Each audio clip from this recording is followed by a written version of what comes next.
Until fairly recently, it was thought that a baby's sex was determined by the mother's cells. Or at least, it was believed that the sex was determined by the male and female cells together. But we are given a different kind of information in the Quran, where it is stated that masculinity or femininity is created out of the sperm poured forth into the womb. That he created pairs, male and female, out of a drop of sperm, as it is poured forth.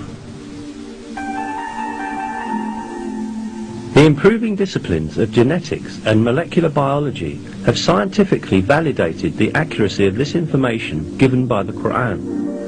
And what we see. It is now understood that sex is determined by sperm cells coming from the male, and that the female has no role in this process. Chromosomes are the main elements in determining sex. 2 of the 46 chromosomes that determine the structure of a human being are identified as the sex chromosomes. These 2 chromosomes are called XY in males and XX in females because the shapes of the chromosomes resemble these letters. The Y chromosome carries the genes that code for masculinity, while the X chromosome carries the genes that code for femininity. Formation of a new human being begins with the cross combination of one of these chromosomes, which exist in males and females in pairs. In females, both components of the sex cell, which divides into 2 during ovulation, carry X chromosomes. The sex cell of a male, on the other hand, produces 2 different kinds of sperm, one that contains X chromosomes and the other Y chromosomes. If an X chromosome from the female unites with a sperm that contains an X chromosome, then the baby is female.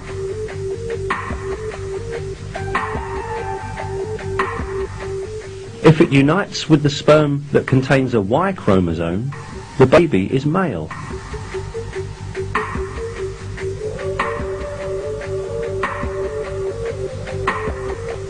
In other words, a baby's sex is determined by which chromosome from the male unites with the female's ovum.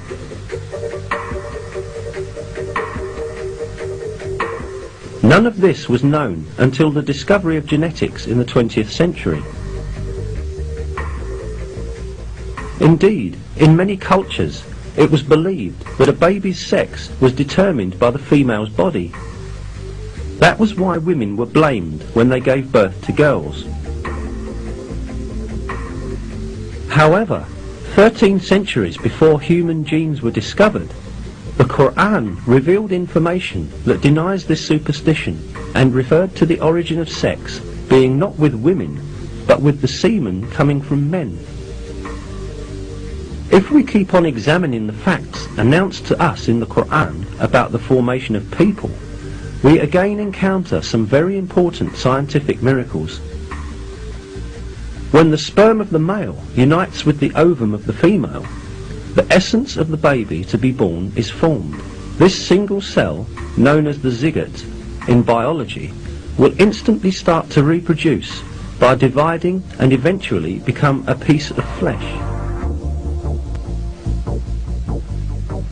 The zygote, however, does not spend its developmental period in a void.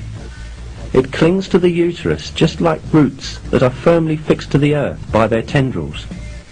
Through this bond, the zygote can obtain the substances essential to its development from the mother's body.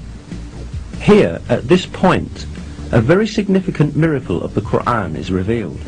While referring to the zygote developing in the mother's womb, God uses the word alaq in the Quran.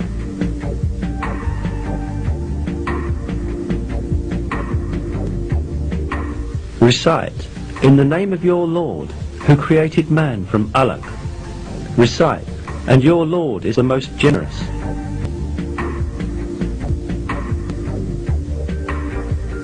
The meaning of the word alaq in Arabic is a thing that clings to some place.